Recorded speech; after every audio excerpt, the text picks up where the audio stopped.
in trouble. What? Honey, you're in trouble.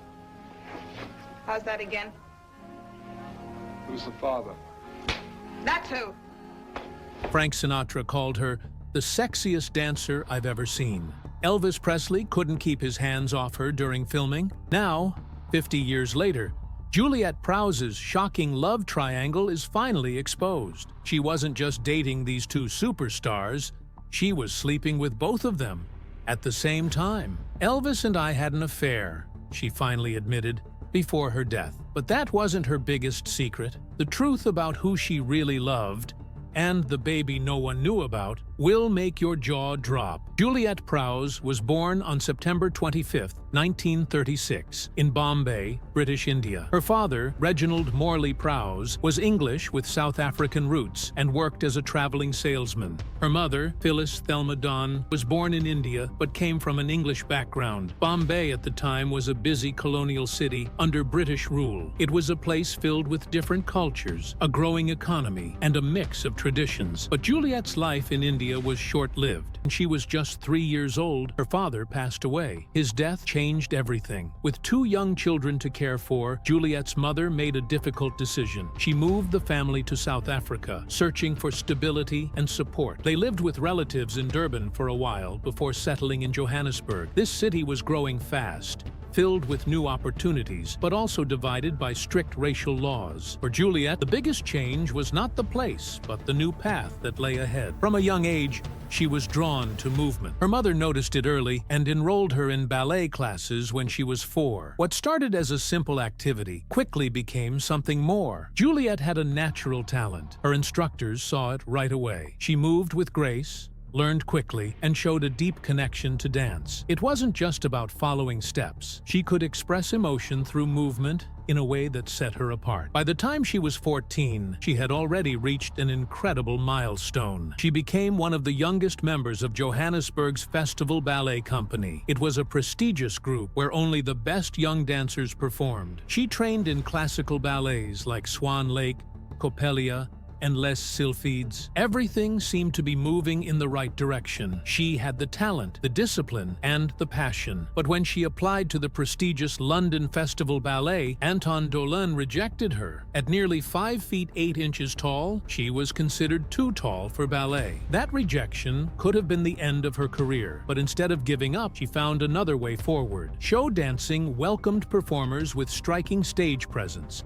and Prowse had that in abundance. The transition wasn't easy. She had trained in classical ballet, where precision and technique were everything. Show dancing required a different kind of energy. It was more theatrical, more expressive, more about commanding attention than blending into a group. She had to relearn how to move, how to adapt, how to make the most of what set her apart. She started performing in European nightclubs, and her unique style quickly drew attention. Her high kicks became a signature move, something that made her unforgettable. While ballet had turned her away, show dancing celebrated everything that made her different. It didn't take long before she was one of the most sought-after performers on the circuit. Her breakthrough came in 1955. By that time, she had established herself as a nightclub performer across Europe. That's when she auditioned for Gentlemen Marry Brunettes and caught the attention of Jack Cole, one of Hollywood's most respected choreographers. Cole had worked with some of the biggest stars of the time, including Marilyn Monroe. When he saw Prowse perform, he knew she had something special. She appeared in just one number in the film, but it was enough to make an impression. Cole invited her to work with him again. That opportunity led her to the London production of Kismet, where she played Princess Samaras. Her solo dance to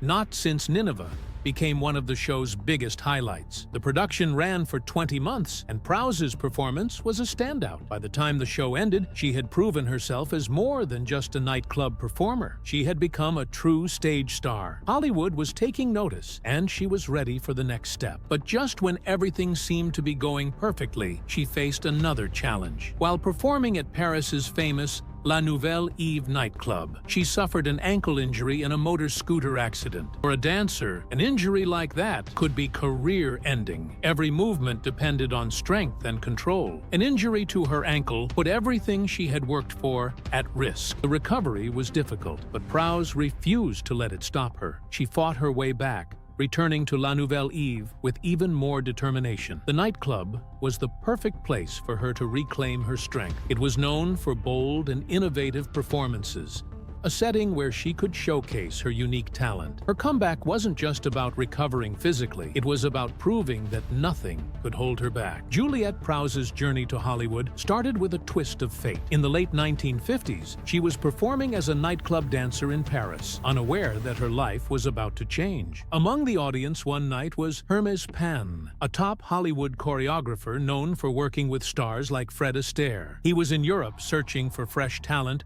for an upcoming musical called Can-Can, 1960. The moment he saw Prowse dance, he knew she had something special. He wasted no time recommending her to 20th Century Fox. That recommendation led to her being cast in the film. At first, it was just a minor role as a dancer named Celestine, but fate had other plans. During pre-production, another dancer, Barry Chase, had to drop out. This unexpected change left an opening, and the studio made a quick decision. Instead of finding a new actress, they expanded Prowse's role, giving her more screen time and a new character named Claudine. With that change, she went from a background performer to someone who shared scenes with Hollywood's biggest stars. She now had a speaking role alongside Frank Sinatra, Shirley MacLaine, and Maurice Chevalier. When filming began, it became clear that Prowse was more than just a talented dancer. She had an undeniable presence on screen. One of her most unforgettable moments came in the Adam and Eve ballet sequence, where she played the snake. Dressed in shimmering blue-green snakeskin, she moved with hypnotic grace as she slid down the branches of the Tree of Life, holding a red apple. The scene was mesmerizing. Even Frank Sinatra, who had worked with some of the most glamorous stars in Hollywood, was taken aback. He later called her the sexiest dancer I've ever seen. Critics agreed. Even though Can-Can received mixed reviews, almost everyone who saw the film praised Prowse's performance. This was her Hollywood breakthrough, and audiences took notice. But her rise to fame wasn't just about her talent. A single moment during production turned her into an international sensation. In September 1959, while Can-Can was still being filmed, Soviet Premier Nikita Khrushchev visited the set. It was part of his historic U.S. tour, where he met President Dwight Eisenhower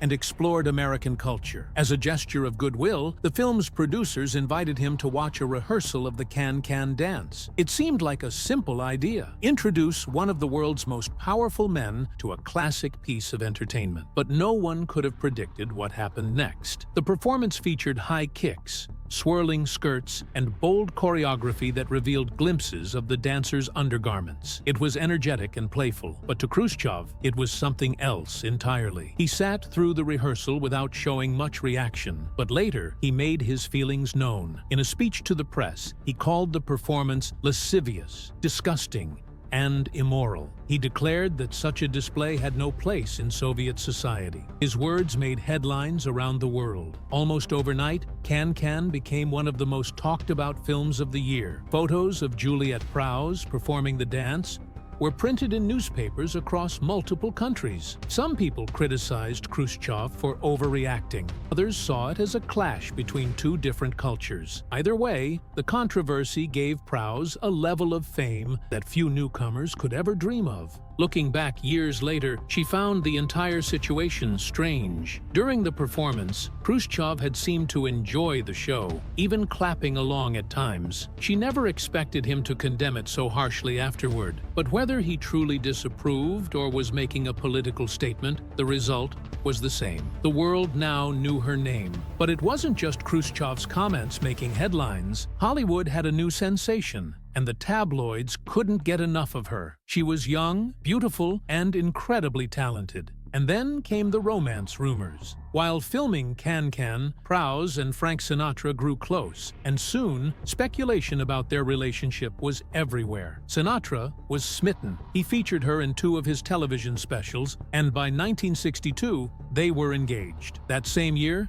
she starred opposite Elvis Presley in G.I. Blues, 1960, a film that became a box office hit. At the time, she was already making headlines after Can-Can, 1959. That film made her famous not just for her dancing, but because Soviet Premier Nikita Khrushchev called her performance immoral. The controversy put her in the spotlight, and soon, Hollywood saw her as a rising star. When she was loaned to Paramount from 20th Century Fox for GI Blues, she earned just $300 a week, while the studio made a fortune. On set, her chemistry with Elvis was impossible to ignore. Their kissing scenes were so intense that director Norman Taurog had to step in and tell them to tone it down. Off-screen, things were just as heated. Prowse later admitted, "Elvis and I had an affair. We had a sexual attraction like two healthy young people, but he was already a victim of his fans. We always met in his room and never went out." She insisted their relationship was never serious, saying they only went on a few casual outings, including a Tony Bennett concert. When Elvis's team wanted her to star with him again in Blue Hawaii, 1961, she refused. She thought the role was too shallow and demanded her own makeup artist and secretary, which didn't sit well with the studio. 20th Century Fox suspended her, but she didn't back down. She wasn't interested in just being a love interest on screen or off. The fling with Elvis was over, and so was any chance of them working together again. Meanwhile, her relationship with Frank Sinatra didn't last. 6 weeks after Sinatra gave her a ring, it was over. He wanted her to give up her career, and she refused.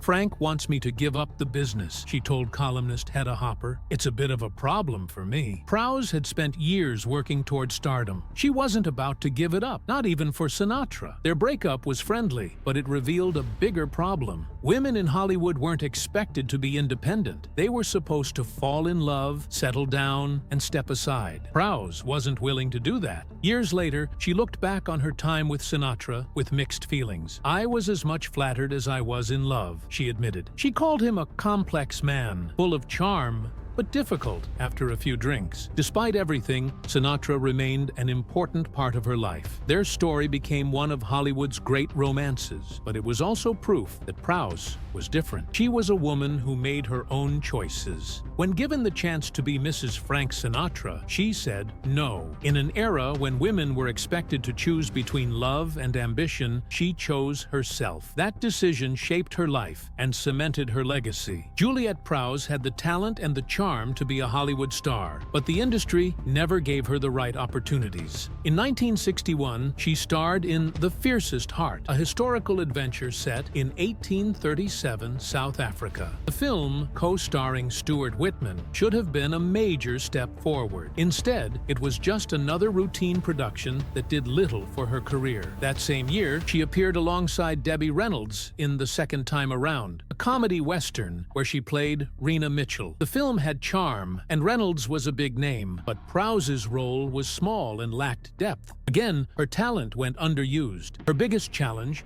was her contract with 20th Century Fox. She had signed a 7-year deal that allowed the studio to loan her out to other productions. This meant she had little control over the roles she played. Frustrated by these limitations, she refused to take part in Blue Hawaii with Elvis Presley because she felt the role had no substance. The decision led to Fox suspending her, putting her career at risk. On top of that, Hollywood mainly saw her as a dancer rather than a serious actress. She had impressed audiences with her performances in Can-Can and GI Blues, but when it came to dramatic or leading roles, she struggled to find opportunities. By the mid-1960s, her film career had stalled. In 1965, she decided to try television. She starred in the NBC sitcom Mona McCluskey, playing a glamorous Hollywood actress married to an Air Force sergeant, played by Denny Miller. The show focused on the tension between her high-profile career and his modest military life. It had an interesting premise, but there was a problem.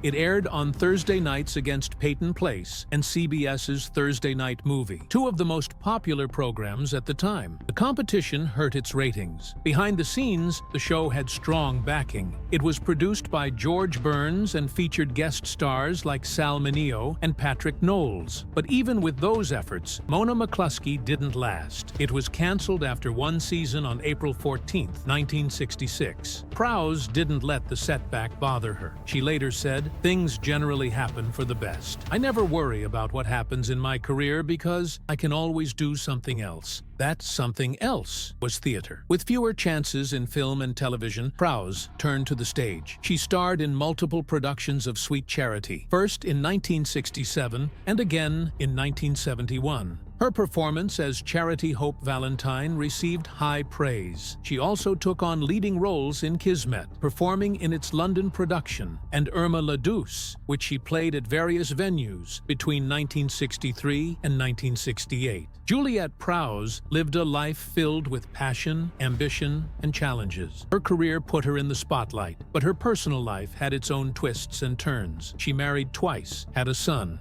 and faced struggles that tested her strength. In 1969, she married Eddie Frazier, a dancer and choreographer. Their shared love for dance might have seemed like a strong foundation, but their marriage lasted only 8 months. They divorced due to irreconcilable differences, though the exact reasons were never made public. At the time, Prowse was already a well-known actress and dancer, having starred alongside Frank Sinatra in Can-Can in 1960 and Elvis Presley in G.I. Blues the same year. Fame kept her in the public eye, and that kind of attention could put pressure on any relationship. In 1972, she married again. This time, it was actor John McCook. Their wedding was originally planned for an earlier date, but something unexpected happened. On August 2nd, 1972, the day they were supposed to be married, Prowse gave birth to their son, Seth McCook. They postponed the wedding by 5 weeks and were married later that year. Their marriage lasted 7 years.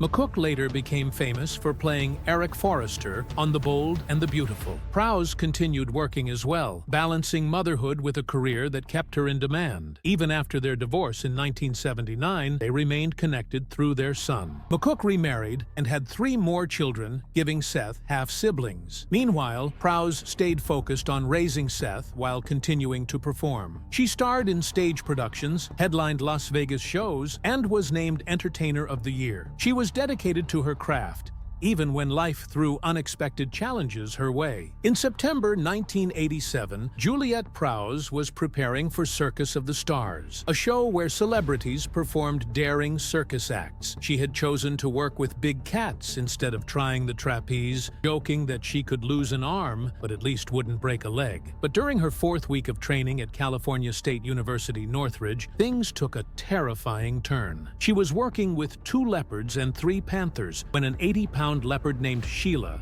suddenly attacked her. The big cat lunged at her neck, its teeth coming dangerously close to her carotid artery. Blood poured from the wounds as trainers rushed in. Prowse was quickly taken to Granada Hills Community Hospital, where doctors stitched up her injuries. She needed only 5 stitches and was released within 30 minutes. It was a brutal attack, but she refused to back down. Instead of panicking, she calmed the people around her and insisted on continuing rehearsals.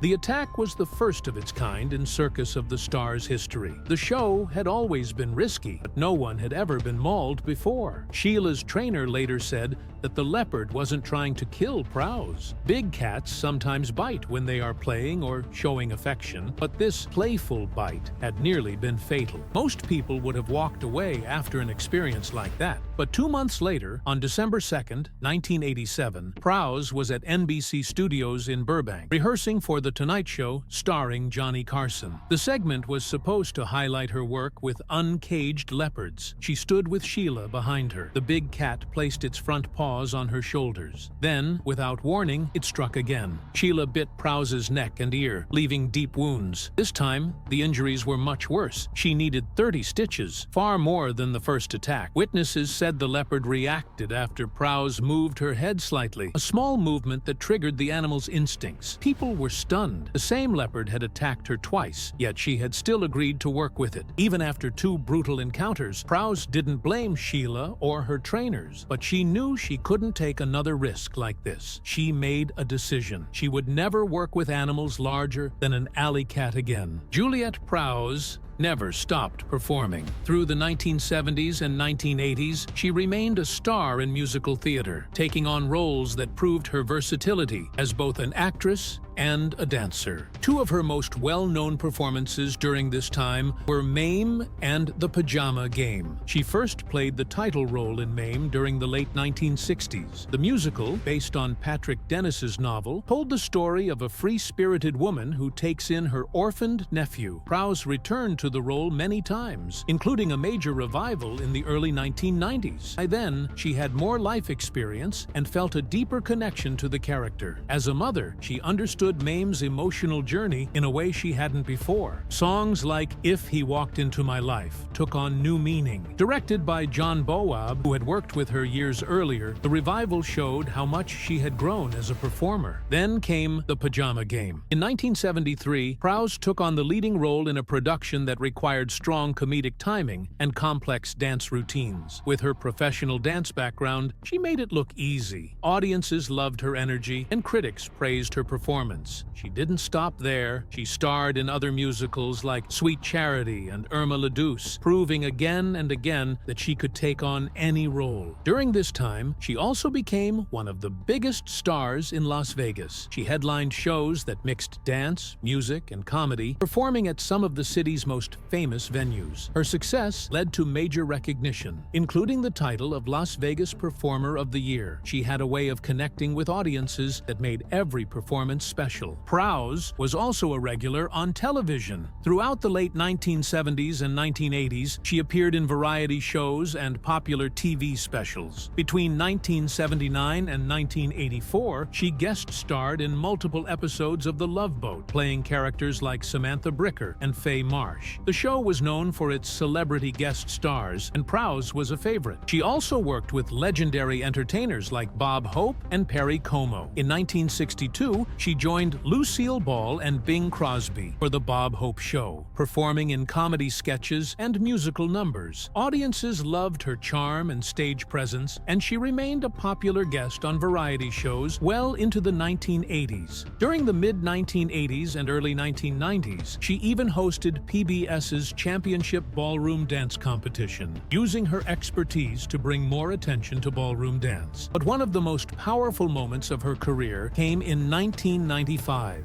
Even while battling pancreatic cancer, she returned to the stage to perform in Sugar Babies at the Desert Inn in Las Vegas. The show was a musical tribute to classic burlesque, filled with dance numbers and comedy. Prowse had been diagnosed with cancer in 1994, but went into remission long enough to take on the role. She reunited with Mickey Rooney, who had starred in the original Broadway production in 1979. Juliet Prowse was a dancer and actress who lit up the stage and screen with her talent. But in 1994, her life changed when doctors diagnosed her with pancreatic cancer. The disease was known for being aggressive with low survival rates. It was a devastating diagnosis, yet she refused to let it take over her life. She fought hard, and, against the odds, her cancer went into remission in 1995. That year, she made a remarkable return to the stage. She performed in Sugar Babies alongside Mickey Rooney, proving that she still had the energy and passion that made her a star.